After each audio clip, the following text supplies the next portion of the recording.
Assalamualaikum warahmatullahi wabarakatuh. Bismillah, alhamdulillah, alhamdulillahilladzi at'ama alaina bi ni'matil imani wal islam wa ala alihi wa sahbihi kiram amma ba'd. Yang terhormat Bapak Dosen Ahmad Murtajib selaku pengampu makul PSI yang saya hormati, Mas Haidar Wisnu, dan tidak lupa pula teman-teman yang saya banggakan. Pertama-tama marilah kita panjatkan puja dan bersyukur kehadirat Allah sehingga kita masih bisa diberikan kesehatan dan bisa melakukan presentasi secara online ini. Salawat serta salam kita aturkan kepada baginda Rasulullah SAW yang kita nanti syafaatnya nanti di yaumul kiamah, amin Allahumma amin. Perkenalkan, nama saya Ohirul Huda, akan memandu presentasi kali ini, yaitu yang akan disampaikan presentasinya melalui Mbak Fitra Maulida dan Mbak Atikoh Wulandari.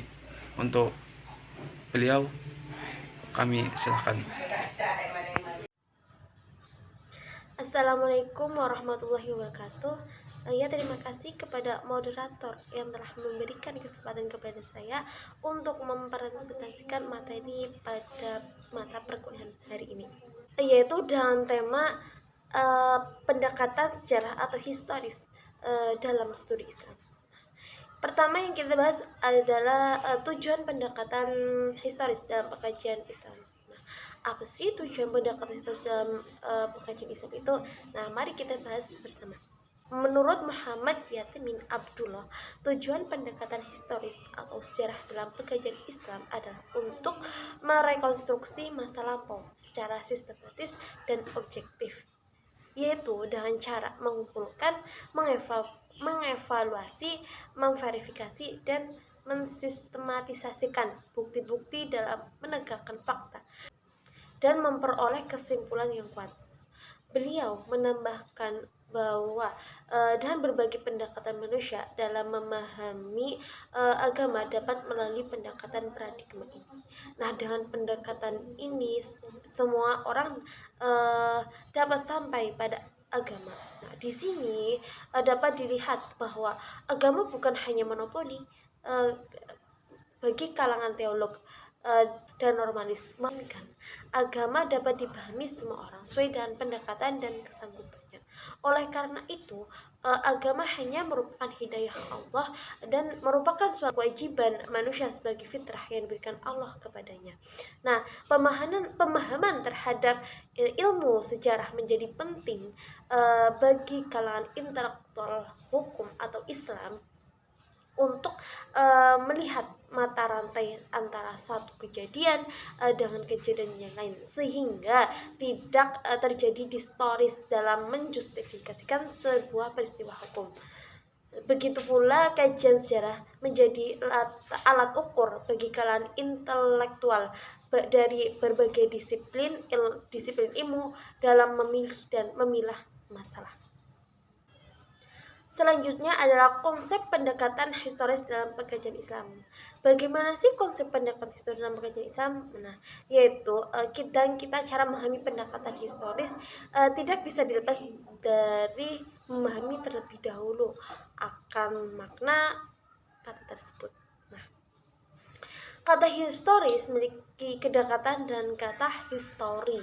Nah, dalam bahasa Inggris yang memiliki makna sejarah. Dalam bahasa Arab itu syajarah. Kata tersebut diambil dari bahasa Yunani yaitu atau historia, yakni gejala-gejala alam yang bersifat kronologis, terutama dari yang berkaitan dengan manusia. Menurut Bauer tahun 1998, sejarah merupakan ilmu pengetahuan sebagai upaya melukiskan dan menjelaskan fenomena dalam mobilitasnya, karena adanya hubungan antara manusia di tengah kehidupan masyarakat dapat dari pendefisan ini, sejarah sebagai sebuah pendekatan atau pendekatan historis tidak bisa terlepas dari kajian peristiwa yang melalui dimensi ruang dan waktu. Nah, jika menariknya dalam konteks Islam, menurut Lokatos, apa yang dimaksud dengan Islam historis adalah sebuah protective belt, yakni dominan utama dari apa yang disebut ilmu sistem pengetahuan yang secara langsung bisa dinilai, diuji ulang, diteliti, dipertanyakan, dievaluasi ulang, dan dibangun kembali. Dari sini Islam historis terlepas dari wilayahnya sebagai Islam normatif. Nah, Islam tidak lagi dikaji pada aspek normatifnya, melainkan wujudnya terketika hidup di tengah masyarakat, tempat kondisi sosial, ekonomi, atau bahkan kondisi politik. Nah, hal ini pula yang mengantar pendekatan historis atau historis mau tidak mau berhubungan dan sejarah sebagai koreksi atas fakta.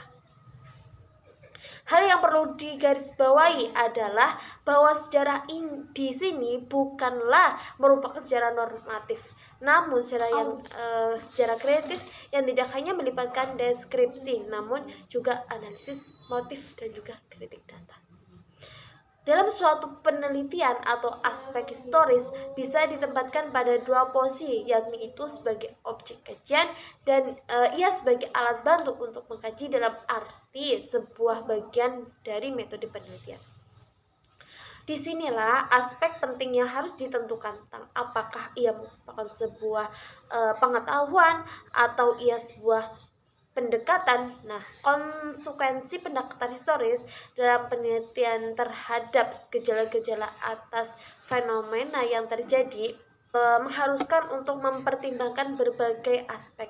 Di antara aspek tersebut adalah segi-segi prosesual, perubahan-perubahan, dan aspek diakronis. Lebih dari itu, pendekatan historis tidak hanya digunakan untuk melihat perkembangan dan kronologis peristiwa masa lampau, namun juga digunakan untuk mengenal gejala-gejala struktural, faktor-faktor kausal, kondisional, konstruktual, serta unsur-unsur yang merupakan komponen dan eksponen dari proses sejarah yang dikaji. Sekian selanjutnya akan dijelaskan oleh Mbak Fitri. Terima kasih. Perkenalkan, nama saya Fitria Maulida Zahra. Di sini saya akan menyampaikan mengenai pembahasan selanjutnya, yaitu karakter pendekatan historis. Dari segi bahasa, Islam berasal dari bahasa Arab, yaitu dari kata salimah yang mengandung arti kata selamat, sentosa, dan damai. Dari kata salimah, selanjutnya diubah menjadi bentuk aslamah, yang juga berarti memelihara dalam keadaan sentosa, menyerahkan diri, tunduk patuh, dan taat. Ajaran Islam mengandung berbagai arti. Yang pertama, menurut dan menyerahkan. Orang yang memeluk Islam adalah orang yang menyerahkan diri kepada Allah dan menurut segala ajaran yang telah ditentukannya. Yang kedua, sejahtera, tidak tercela, selamat, tentram, dan bahagia. Itu berarti bahwa setiap muslim adalah orang sejahtera, baik dunia maupun di akhirat, dengan ajaran Rabbul Alamin. Yang ketiga, mengaku, menyerahkan, dan menyelamatkan. Ini berarti bahwa orang yang memeluk Islam itu adalah orang yang mengaku dengan sadar adanya Allah. Damai dan sejahtera, artinya bahwa Islam adalah agama yang membawa kepada kedamaian dan perdamaian. Menurut Mircea Eliade and Joseph berpendapat bahwa pendekatan sejarah merupakan metode dan instrumen penting bagi penelitian agama. Kajian sejarah atau historis di zaman modern, seperti halnya di abad pertengahan, menekankan penilaian yang kritis atas sumber-sumber sejarah para sejarawan. Akan tetapi, pada abad ke-19, penelitian agama melalui pendekatan sejarah menekankan agama umat manusia secara keseluruhan. Oleh karena itu, sejarah agama pun secara khusus mempunyai perhatian atau concern terhadap rekonstruksi atas aspek-aspek esensial berbagai agama. Pendekatan historis yang diterapkan pada sebuah riset memungkinkan terhadap dua sifat penelitian. Yang pertama adalah subjektif, yakni hasil penulisan sejarah yang tercampuri oleh pra-pengetahuan, gaya, dan struktur pemikiran peneliti. Yang kedua adalah sifat objektif, yakni hasil penelitian yang berusaha mengungkap data sebagaimana adanya data tersebut. Dari sini, hal yang perlu diperhatikan adalah perbedaan antara data dan fakta. Perbedaan ini penting, berbeda dengan fakta. Data merupakan bahan-bahan mentah yang masih membutuhkan proses analisis.